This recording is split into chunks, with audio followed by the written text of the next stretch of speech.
stop thinking about it, but you can't. It never quite leaves your thoughts. Even in the joyful moments, it's there.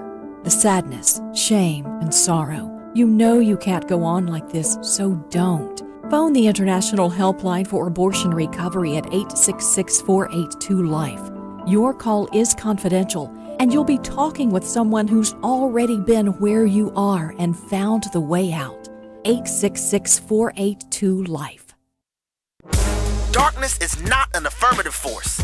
It simply reoccupies the space vacated by the light. This is the Hamilton Corner on American Family Radio and Urban Family Talk. It should be uncomfortable for a believer to live as a hypocrite. Delivering people out of the bondage of mainstream media and the philosophies of this world. God has called you and me to be his ambassadors, even in this dark moment.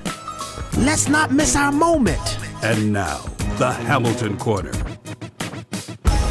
Well.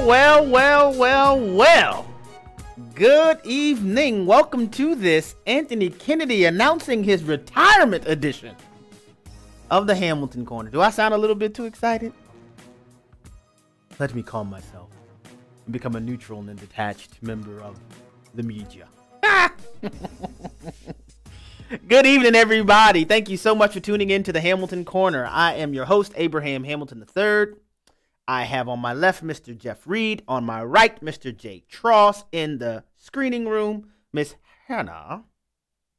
And this is American Family Radio, the Urban Family Talk. Why are you laughing at me, Jeff? I don't know. Man. Now, who woke up this morning expecting this to happen today? Not me. I mean, I did on the program say, man, based on the way that Justice Kennedy is writing his opinions, it seems that he may be retiring soon. You remember me saying that? And here we are today. He is retiring. Well, thank you so much for allowing me and our team here to accompany you, many of you, as you're making your way from your part-time jobs to your full-time jobs. I understand that there are many options you have when it comes to talk radio or people that would offer various commentary, yet you have chosen to allow the Hamilton Corner to be a part of your life. So I am greatly appreciative of that. And I am going to dig into this whole Anthony Kennedy scenario. And I'm going to ponder and wonder aloud some things and present some more concrete statements. But man, this is something. But before we get to all of that, I'd just like to take this opportunity to offer a little reminder from the scripture based on Psalm chapter 20, verses 1 through 7. Psalm chapter 20, verses 1 through 7. This is a psalm of David, and this is important to give you context for this particular psalm. This is a psalm that David wrote after he had won military victories, several military victories, specifically against the Ammonites and against the nation of Syria. These accounts are recorded in 2 Samuel chapter 10 and correspondingly in 1 Chronicles chapter 19. It's important to note that, and I'll make some observations when we go through the scripture as to why that is the case. But here we are. We'll start at verse 1, and I'll read it, and then I'll make some observations from it. I like that, Eddie. Eddie says, now my real full-time job, watchman on the wall. I like it. I like it, Eddie. I like it. Here we go. Verse 1. May the Lord answer you in the day of trouble. May the name of the God of Jacob protect you. May he send you help from the sanctuary and give you support from Zion. May he remember all your offerings and regard with favor your burnt sacrifices. May he grant you your heart's desire and fulfill all your plans. May we shout for joy over your salvation, and in the name of our God, set up our banners. May the Lord fulfill all your petitions. Now I know that the Lord saves his anointed. He will answer him from his holy heaven with the saving might of his right hand. Some trust in chariots and some in horses, but we trust in the name of the Lord our God. Boy, I can feel an organ playing right now in my spirit. Some trust in chariots. Ha! Oh my gosh. So it's important to remember that David pens this psalm after military victory against the Ammonites and the Syrians. So when he starts off in verse 1 saying, may the Lord answer you in the day of trouble, he is writing from the position of having experienced the Lord answering him in the day of trouble. And then as you continue to read down, and verse 7, when David says, some trust in chariots and some in horses, but we trust in the name of the Lord our God. If you cross-reference to 2 Samuel chapter 10, verse 18, you will note that David in this particular military excursion got victory over 700 charioteers and over 40,000 horsemen. So when David writes that, he is not merely being poetic. He is drawing from what may be considered a military excursion where his enemies were more technologically advanced in their weaponry with their chariots. And then you have this large cadre of horsemen, which causes David to conclude some trust in chariots. We might say in our time, some may trust in nuclear armament. Some may trust in M16s, or some may trust in having the most technologically advanced tanks that exist. Some trust in horsemen. Some trust in having skilled warriors and put the entirety of their reservoir of confidence in the skillful abilities of their fighting men. But David said, we don't rock like that over here in Israel. David says, but we trust in the name of the Lord our God. Man, I am telling you, many people felt like when David says, may the Lord answer you in the day of trouble, many people felt that we were pushed to the brink in November 2016. And much to the chagrin of the media elite and the political elite, all of a sudden, we have an electoral victory by Donald John Trump. No, not very many people saw that coming. I say it all the time. One of the people closest to me who said they saw it was Rob Chambers, vice president of AFA Action here. Rob, from as far back as I can remember, said, Abe, Donald Trump is going to win. But I didn't know anybody else around me that was saying that. I wasn't saying it. I was not. But we should not be surprised when the Lord snatches victory on our behalf from what appears to be the jaws of death. I'm reminded of the scores of people who are praying all around our country. I'm reminded of Franklin Graham going to all 50 states at their state capital, leading prayer meetings. And here we are in this day where we have a brief glimpse of a bit more of a reprieve with Anthony Kennedy's retirement. Now, I've said all of that. Now let me make a transition. Because all too often, and this is why I often refer to Jesus' response to miracles, Jesus' response to victory. After Jesus healed a man with a withered hand, I talked about that yesterday, or was it yesterday, the day before? Jesus follows that up with an all-night prayer meeting. After feeding the over 5,000 men, when you add in women and children, there's over 10, 15,000 people. Jesus follows that up with a prayer meeting. All too often, Christians and those who may be politically conservative, they have the tendency that after having some victory, some success, there is a tendency to back off. I'm going to take that one step higher. Two of the most vulnerable times in the life of the believer, I say this all the time, is after victory and after defeat.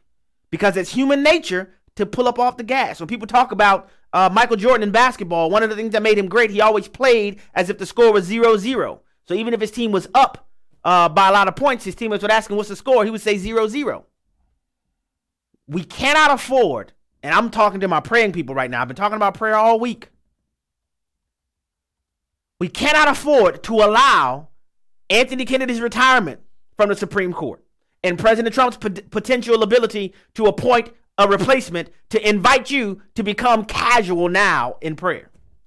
In fact, it's all the more reason to double down because as David lays it out, some trust in chariots. Some trust in there not being a filibuster applied to Supreme Court nominees in the Senate. Some trust in horsemen. Some trust in people having R's or D's behind their name. No, folks, we cannot allow the object that is the only person worthy of our confidence, which is the Lord, to become a background, to become, what do you call that? A profile pic. How often have you that use social media, how much time do you spend looking at your profile picture? You don't spend much time doing it. Throw it up there and then you may change it every now and again, but that's not a focal point of your social media engagement. We cannot allow the Lord to become a profile pic, folks. We cannot allow it. I've said it and I will say it again. I believe with everything in me, even though we know what we know now as President Trump governing, but when it came down to Hillary Clinton and President Trump, that was evidence of judgment on our nation and was a reflection of the core of the American people, what we knew about those individuals at that time. Many people took a flyer on President Trump, voted with holding their nose because they knew he had flawed character. But considering the alternative was not an option for them. I want to remind you of that. Because in case you haven't noticed, we are not out of the woods. We are not out of the woods by any means.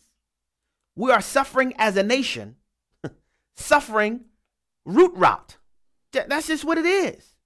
And we cannot allow ourselves to transition the source of our confidence from the Lord and the transition to tangible means. Psalm 33 says the same thing. Others trust in chariots. They trust in the quantity of their armies, trust in the quality of their weaponry. But what is weaponry if the Lord is not on your side? What is political astuteness if the Lord is not on your side? What is a Supreme Court vacancy if the Lord is not on your side? So as we are navigating these things, and I'm not going to lie at all, I see great opportunity as a result of Anthony Kennedy's announced retirement.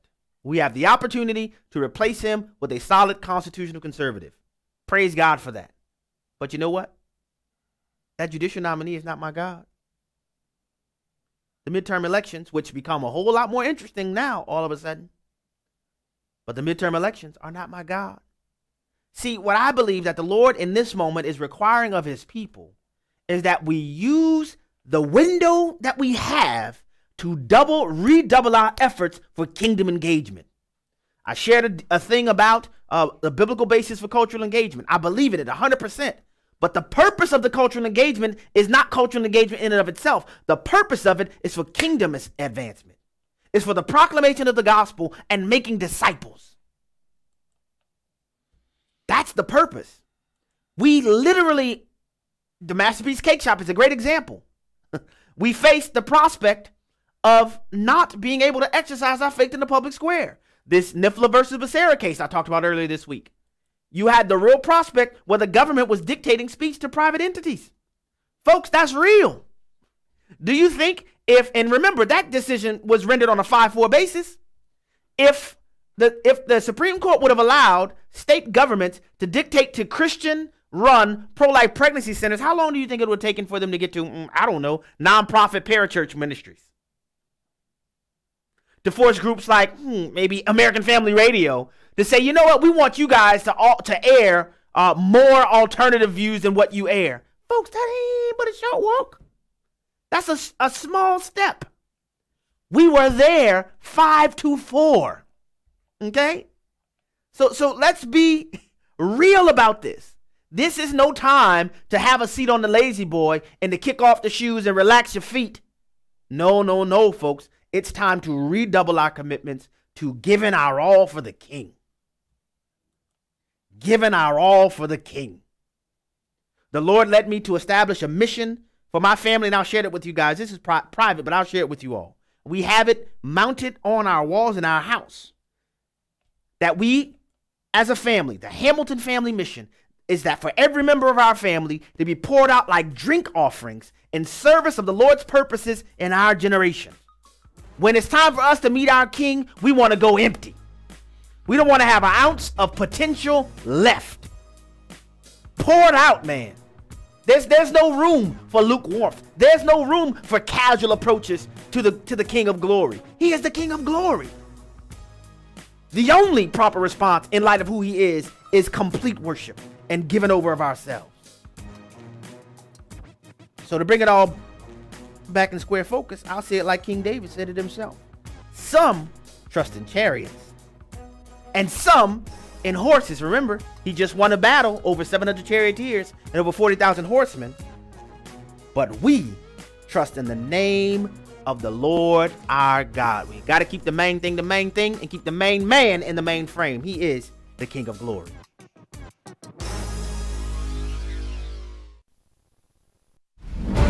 The Iran deal is a bust. Hi, I'm Matt Staver with Freedom's Call.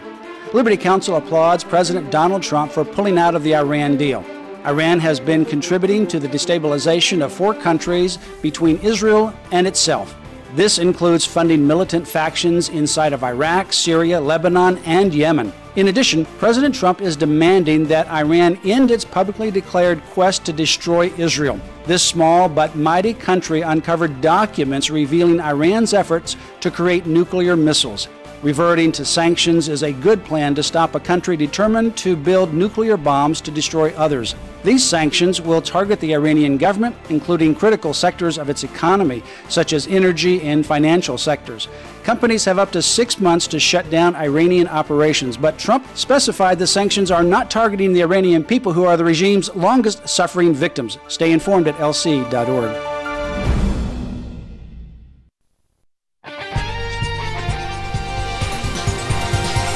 Steve Russo with Real Answers. I found some ambiguous questions that are interesting to consider. You know, the ones that are a bit doubtful or uncertain and can sometimes have more than one meaning. For example, if a turtle doesn't have a shell, is he homeless or naked? If the police arrest a mime, do they tell him he has the right to remain silent? Why do they put Braille on the drive-through bank machines? How do they get deer to cross the road only at the yellow road signs? One nice thing about egotists, they don't talk about other people. How is it possible to have a civil war? If one synchronized swimmer drowns, do the rest drown too? Why is there an expiration date on sour cream? Can an atheist get insurance against acts of God? There may be doubts about answers to these questions, but there's one thing you can be certain of: God's grace and His mercy. For real answers to real issues, log on to Steve's website, www.realanswers.com. Then Jesus came to them and said, "All authority in heaven and on earth has been given to me.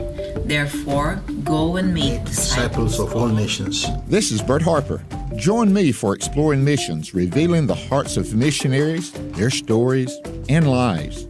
Across the world or across town, Exploring Missions, Saturday evenings at 6:30 Central and Sunday afternoons at 1 on American Family Radio. Culture is a product of us being placed in a particular location, and it is God's desire that His light bearers would culture or cultivate a particular area. Join Abraham Hamilton III as he presents the biblical case for cultural engagement. It's a powerful video resource from the American Family Association's Cultural Institute series. You and I create the culture of our country. Visit afastore.net.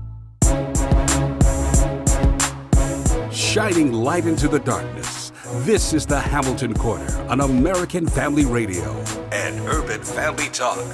Justice Kennedy will be retiring, and he is a man that I've known for a long time and a man that I've respected for a long time.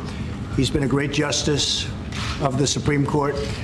He is a man who is displaying great vision. He's displayed tremendous vision and tremendous heart, and he will be missed, but he will be retiring, and we will begin our search for a new justice of the United States Supreme Court that will begin immediately. Thank you. Thanks, everyone. But we have obviously numerous people. We have a list of 25 people that I actually had during my election. I had to 20, and as you know, I added 5 a little while ago. We have a very excellent list of great talented, highly educated, highly intelligent, hopefully tremendous people. I think the list is very outstanding. When I was running, I put down a list of 20 people because, not being a politician, I think people wanted to hear what some of my choices may be, and it was pretty effective. And I think you see the kind of quality that we're looking at when you look at that list. But I added 5 additional people to the list. So it will be somebody from that list. So we have now boiled it down to about 25 people. Okay? Mr. President, it's an election year. Would you give consideration to holding that spot open until the makeup of Congress is determined come November? I haven't really thought about that. I think you want to go as quickly as possible. It's a process. Welcome back to the Hamilton Corner here at American Family Radio and Urban Family Talk. And that was the 45th President of the United States of America, Donald John Trump, discussing the announcement that many people have speculated about. I talked about right here on this show that we could very well see the imminent retirement of Justice Anthony Kennedy. And Justice Kennedy met with President Trump in Washington today, submitted his notice of resignation that effective July 31st, Anthony Kennedy is retiring. This comes as the Supreme Court concluded this current session at the court where numerous decisions were rendered by the Supreme Court. We talked about a bunch of them. There was one released this morning. After the court finished its business, then Anthony Kennedy immediately went to President Trump and announced and offered his resignation effective July 31st. Well, the most immediate reality is, and Justice Kennedy, just to give a little background, if you remember, and this is why I can tell you, ladies and gentlemen, put on your steel-toe boots and your hard hats because it's about to get ugly. Oh, it's about to get ugly because the prospect of replacing Justice or filling the seat left by Justice Antonin Scalia's untimely death didn't really threaten the balance of the Supreme Court. Filling Justice Scalia's seat with someone very Scalia-like wasn't as big of a deal as this is. Because to go from what has been described as the swing vote to a strict constructionist, constitutionalist, conservative jurist, oh boy. The regressives among us do not want that. And so let's rewind the tape a little bit. If you remember, under President Reagan, this is another one of his errors. And along with amnesty, I think two of his biggest mistakes was amnesty and allowing Judge Robert Bork's nomination process to end as it did. Judge Bork was a brilliant jurist. I mean, impeccable mind. The only thing is that regressives in the Senate objected to his conservative leanings on the court. And so the Democrats borked Judge Bork, transformed his last name into a verb. And then after the Dems stonewalled Judge Bork's nomination and his ultimate confirmation to the Supreme Court, think about that. Ronald Reagan then retrenched and offered Anthony Kennedy. Anthony Kennedy was the replacement. Now, Anthony Kennedy is the Supreme Court justice who sided with the liberal bloc of the court in 1992's Planned Parenthood versus Casey opinion. He's also the justice who wrote the opinion in Lawrence versus Texas, which many of you know I began my prosecutorial career in Harris County, Texas. The case actually came out of the first misdemeanor court I was assigned to in Harris County. Lawrence versus Texas, which found a constitutional right to same-sex sodomy. That is what the opinion found. Justice Kennedy wrote that opinion. Justice Kennedy is also the author of the Obergefell opinion, which found a constitutional right for same-sex marriage. So that gives you an idea. Now, he's known as the swing vote because on other issues, economic issues, he would join a conservative bloc on what's generally described as social issues, or what dare I say, issues of biblical import. Of course, all things are, but things that deal with the Imago Dei, life, marriage, things of that nature. Justice Kennedy has stood against biblical orthodoxy in many of those instances.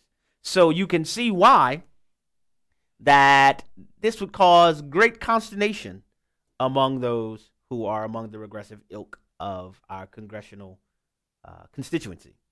So having said that, what could we see on the horizon? Well, The Planned Parenthood versus Casey decision in 1992 was a 5-4 decision. That case, had it been decided the other way, would have overturned Roe versus Wade in 1992.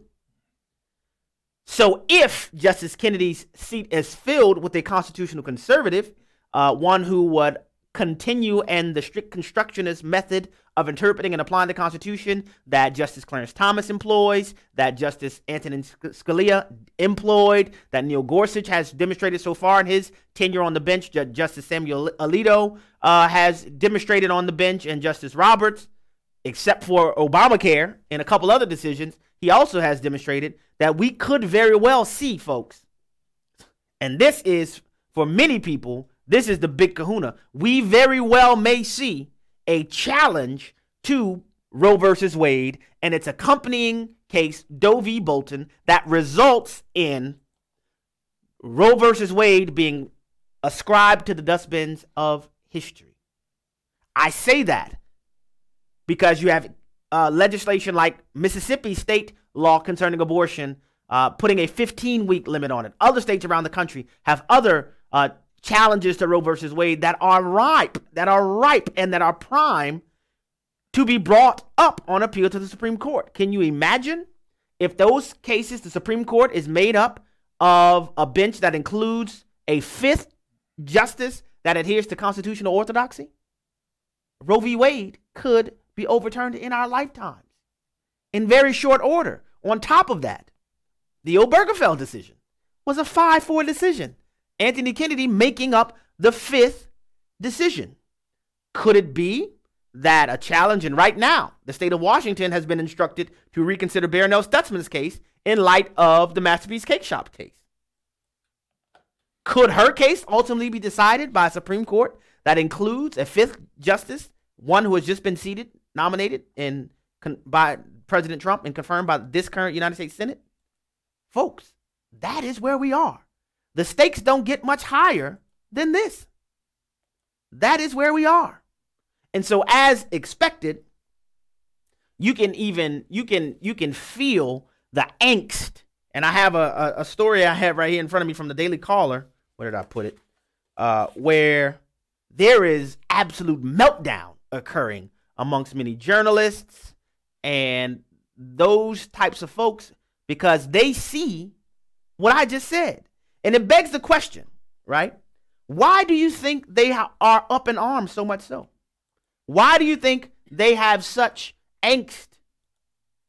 It's because they believe that President Trump will do what he promised to do, which is to nominate candidates or justices for the court consistent with what he's already demonstrated. And he has already said that he's going back to the same list that he published concerning his judicial nominees when he ran for the presidency to begin with. So we already have an idea of the people that he's looking for.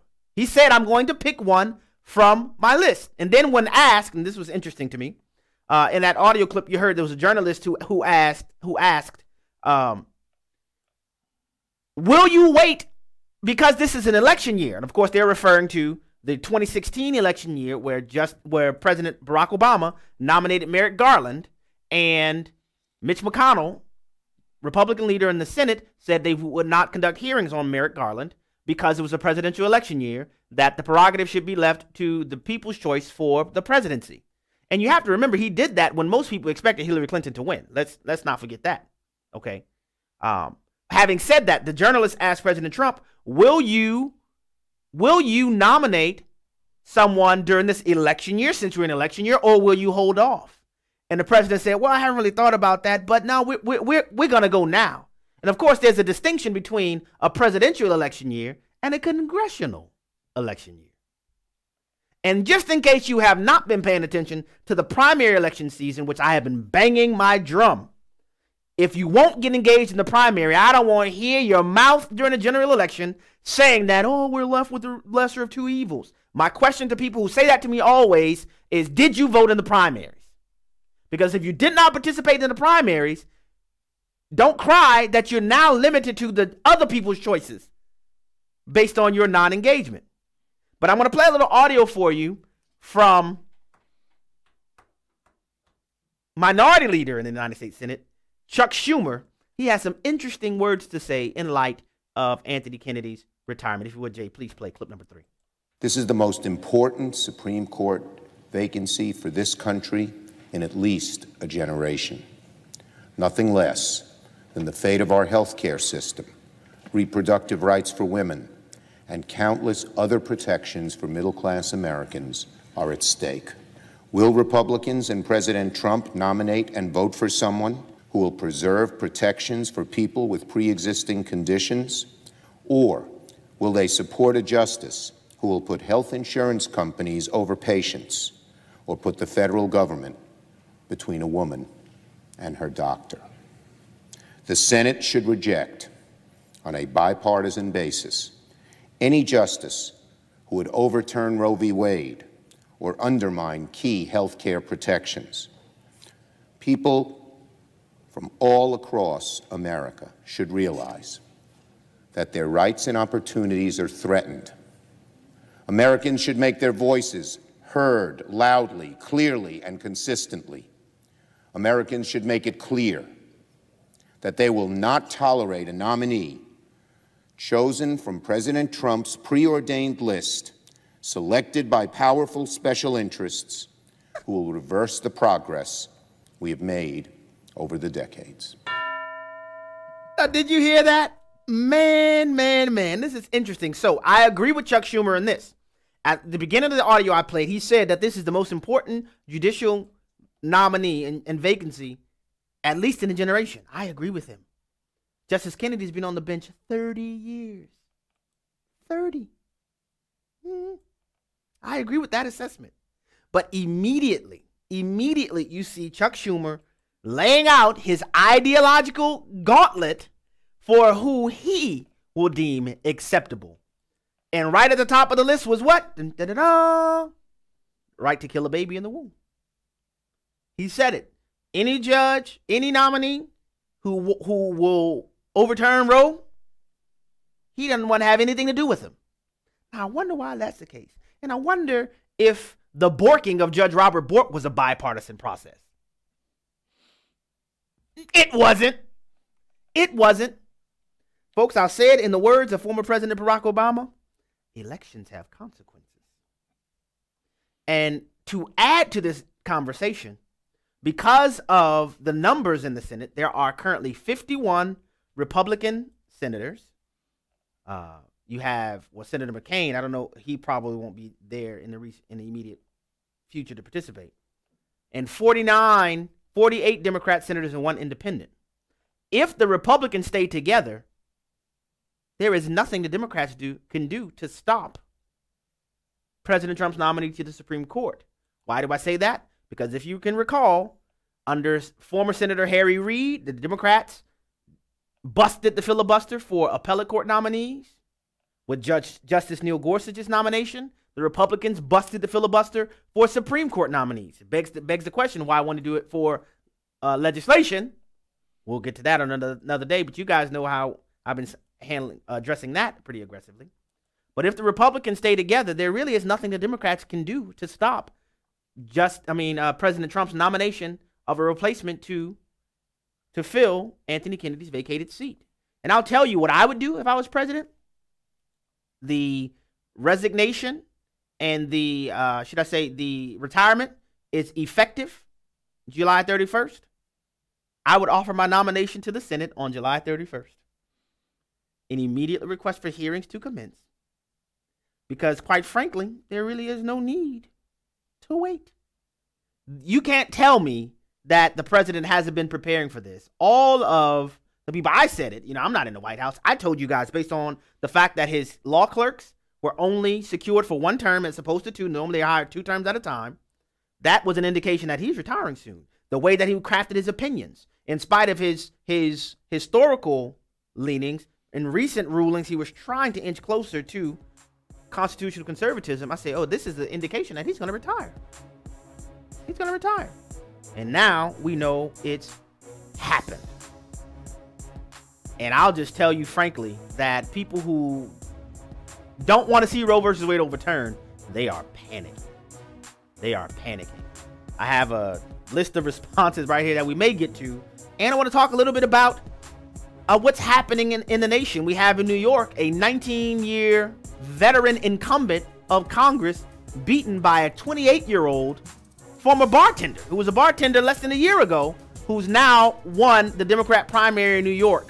What is that telling us individually, and is that telling us something more broad in the nation? We also have in the gubernatorial Democratic primary in Maryland, former NAACP President Ben Jealous won that primary. Is that something that's a trend, or is that local? We'll talk about it on the other side of the break.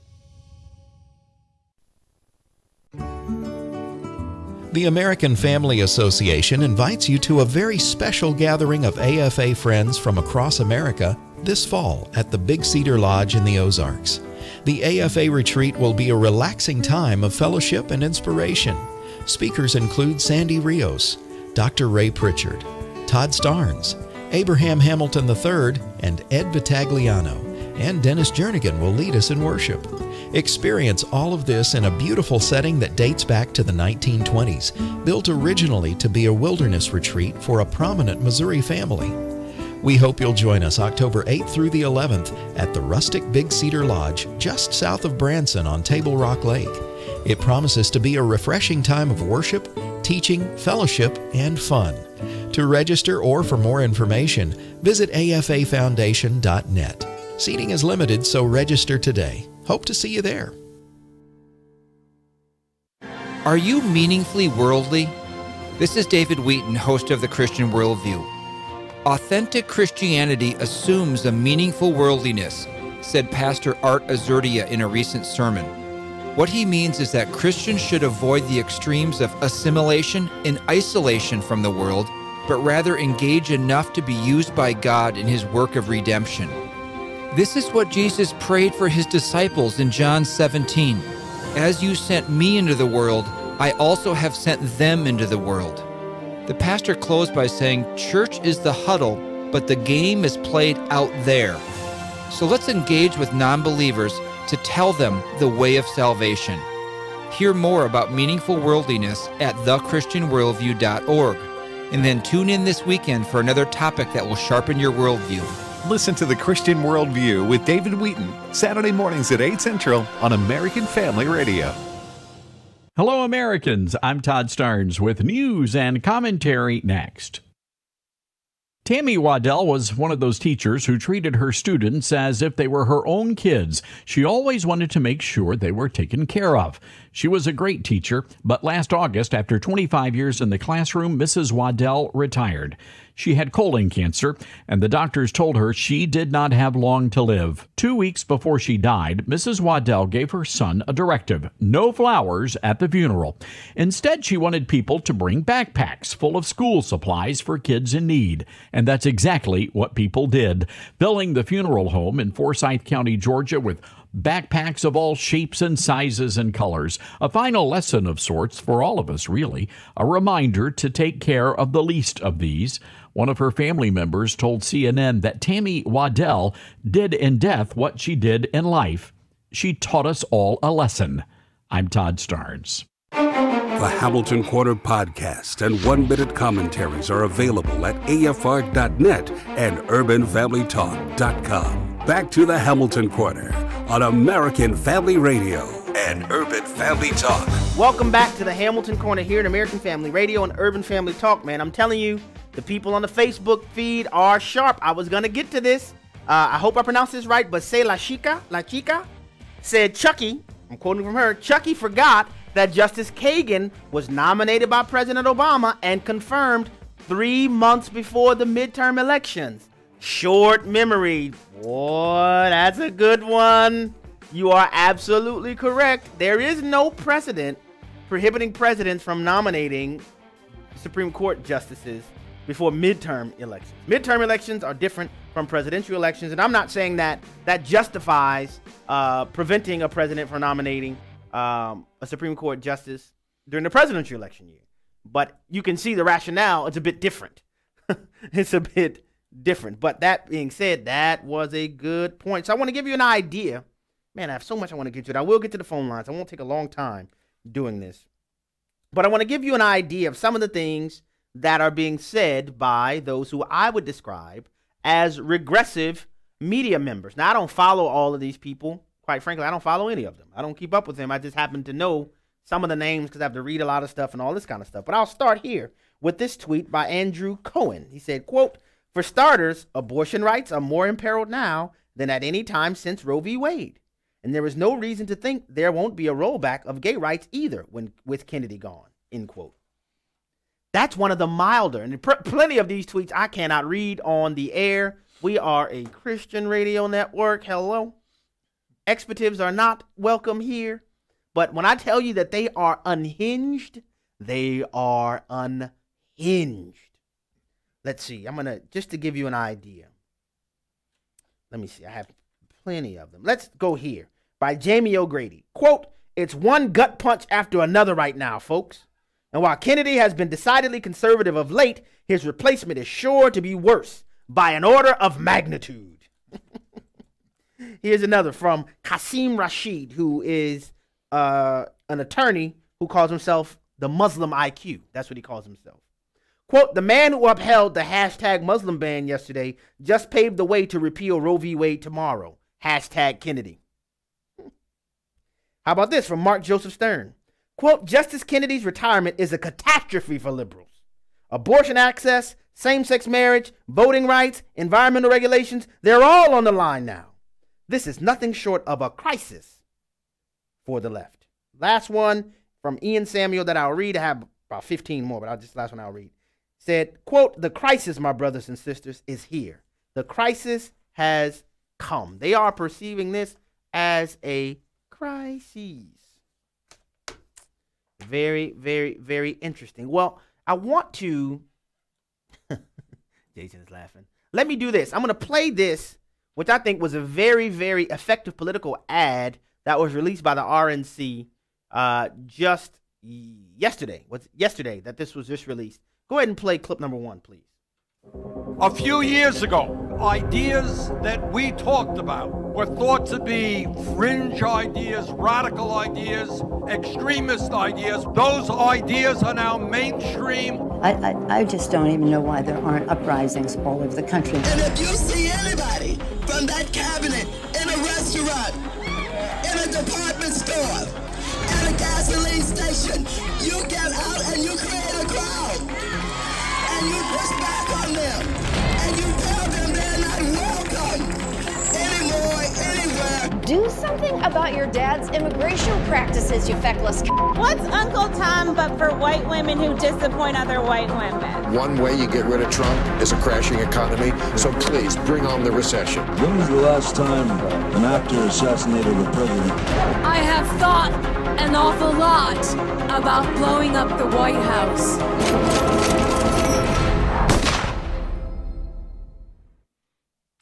They titled that ad, "Democrats Unhinged." What you didn't see, because this was actually a video ad, you didn't see the image of Kathy Griffin holding up the effigy of President Trump's decapitated head.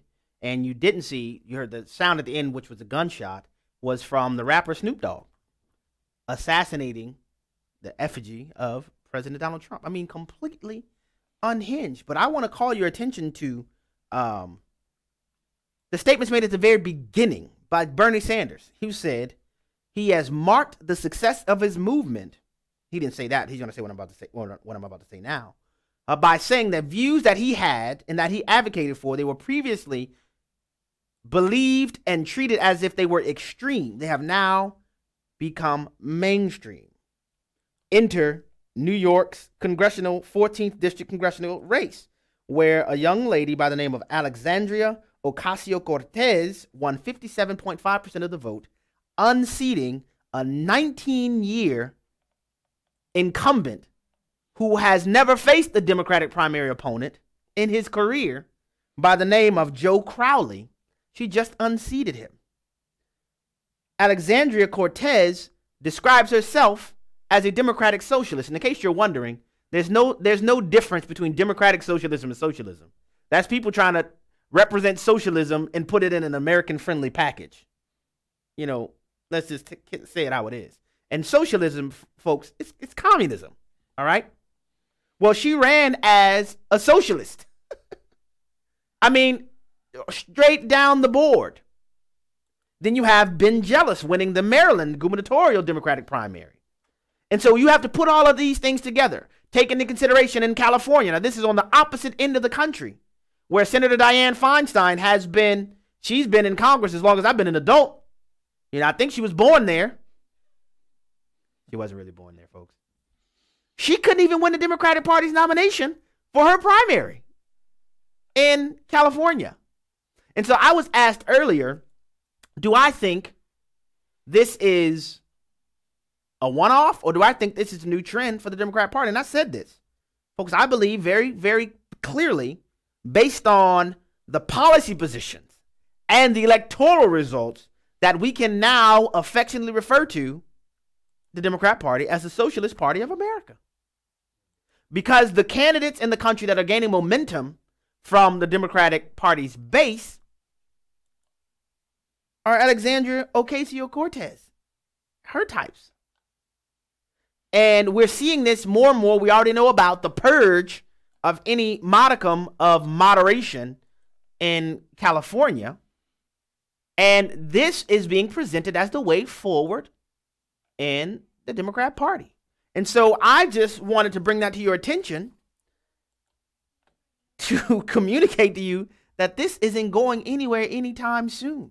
And so when you see what appears to be the further leanings to the left in terms of the political spectrum of the Democrat Party, and you contrast that with many of the recent Supreme Court opinions, it shows several things in my view. And I'll say this last thing I'll say, then we'll get to the phone lines. And the number, if you want to be a part of the program, is 888-589-8840. The number to call if you want to be a part of the program is 888-589-8840. So when you hold up the wins of people like Alexandria Ocasio-Cortez, and you see some of the decisions rendered just in the last couple days here by the Supreme Court, it shows, in my view, the deep ideological divide we have in our country. I mean, it is like 2016 has driven the wedge between what's happening in our country, and the divide is as wide as it's been in my lifetime. I've heard some people who are older than me that said we haven't seen it like this since the civil rights movement in the 1960s. I mean, more to the story of Sarah Sanders being excused from the Red Hen, where she had relatives who are professing liberals who left the Red Hen with her and went to a restaurant across the street, and the mob followed them across the street. Folks, this is crazy. This is crazy. But that is where we are. The second thing, and this brings me full circle to the way I opened the program, that we cannot trust in chariots nor in horses. We must remain placing our trust in the Lord, because the decisions that I'm talking about, almost all of them were decided on a 5-4 basis. This is why I'm telling you there's no time to relax. One justice different, all of those cases are different. Just one. All of them are different. The freedoms that we have, and as Ronald Reagan said, freedom is never more than one generation away from extinction. The freedoms that we enjoy, the foremost freedom in my view, the freedom to share the gospel freely. It could, I'm not saying it is, but it could be no more than one Supreme Court judge's opinion away from being constricted and hammered. Number to call, 888-589-8840. The number again is 888-589-8840. We will go first to the great state of Texas, where David is on the line. David, thank you for calling the Hamilton Corner. Welcome to the program. Go right ahead, David. Thanks for taking my call. Oh, you're very welcome. Yeah, very welcome. I just can't help from wondering what our country would be like if Hillary Clinton would have been elected president, concerning the Supreme Court ruling. I mean, Trump putting in maybe 2 Supreme Court. Yeah. If Hillary Clinton would have been elected, I just can't help from wondering what that would be like. I just had that comment. Yeah, I'll join you in your wondering and do it really quickly. The immigration suspension ban that was ruled on Tuesday, it was a 5-4 decision. You replace Neil Gorsuch with Merrick Garland. Guess what? We have a a court-created amendment to the United States Constitution that has now allowed for the courts to second-guess immigration policy. Folks, that's not in the Constitution, but that is what we would have had. The 5-4 decision, Niffler versus Becerra. Can governments force pro-life pregnancy centers run by Christians to offer messaging they don't agree with? Replace Gorsuch with Merrick Garland, the court would have said yes. The case that was issued today, Janus versus state, county, and municipal employees. Can non-public union members be forced to pay union dues and support causes they don't agree with? Change one justice on the court, the answer to that becomes yes. That literally, this is not hyperbole. This is where we are, folks, and where we would have been. Which is why I said this is not a time to slack up. We must continue pressing into our Lord. We must pray. We must preach. We must evangelize. We must make disciples. One of the points I make all the time is that we, as the people of America, we create America's culture. We do a lot of time complaining about the vileness of Hollywood, but guess what? If they had no people to watch that smut, they wouldn't keep making it. Because more than they love smut, they love money. Or at least just as much as they love smut. And if it's no longer profitable to make smut, guess what? They'll be forced to make something different. To the phone lines we'll go. To Louisiana, where Paul is on the line. Paul, thank you for calling the Hamilton Corner. Welcome to the program. Thank you. I appreciate all you do. My quick comment was just everybody needs to look up Ecclesiastes 10:2. It says the heart of the wise leans to the right and the fool to the left. It kind of says it all, doesn't it? Good point, Paul. That's exactly what it says. And that reminds me of Stacey Washington, who fills in for me when I'm out sometimes. Her show is called Stacey on the Right, and she quotes that scripture pretty frequently. So thank you for bringing that to our attention. We'll go back to the phone lines now to Mississippi, where Anita is on the line. Anita, thank you for calling the Hamilton Corner. Welcome to the program. Oh, thank you for taking my call. Yeah, I hadn't heard any news today until I turned on your program and was listening. I had no idea that the opening for Supreme Court Justice occurred. And before I became a Christian in 2003, back in 1990, I had an abortion in college. And after I became a Christian, the Lord's working on my heart regarding repentance and just, what I had actually done. Mm-hmm. So when I heard this news, I'm totally with you there. It's like we can't take anything for granted, nothing for granted. Everything still, it's like you were saying, the score still has to be 0-0 in our minds. So I'm laying here on just crying, literally was crying, just crying to God and just, praying because this is a major thing. So, we all just need to remain humble, number one, and just absolutely pray. Amen. So, it's a big deal. Thank you, Anita. And thank you very much for your comments. Thank you for calling. And that's part of what we try to do because the media, quite frankly, you can't trust much of what you hear. And I endeavor to give you facts, and I'll give you my opinion. I'll tell you when it's my opinion. But we need to stay informed. This will be the last call for today. We have Frank in Kansas. Thank you for calling the Hamilton Corner, Frank. Go right ahead. I agree with your statement about being involved with the primary elections, which we have done for years. But I also feel that in between the elections, we need to track the people that we've elected. Yes, sir. We need to call them and encourage them when they do something right, and we need to let them know we're not happy when they do something wrong. It's like this immigration thing that's going on right now. I contacted my representative, and I told him, I said, we don't want this. And the legal Mexicans I know here are really unhappy with what's been going on the last 8 or 10 years. You're absolutely right, Frank. I agree with you 100%. But I have to leave it there. Anybody who has immigrated to the country legally, they have a great problem with the illegal immigration crisis on the border. And I also agree with you that our engagement cannot be limited to election years. We must stay engaged all the time. The views and opinions expressed in this broadcast may not necessarily reflect those of the American Family Association or American Family Radio.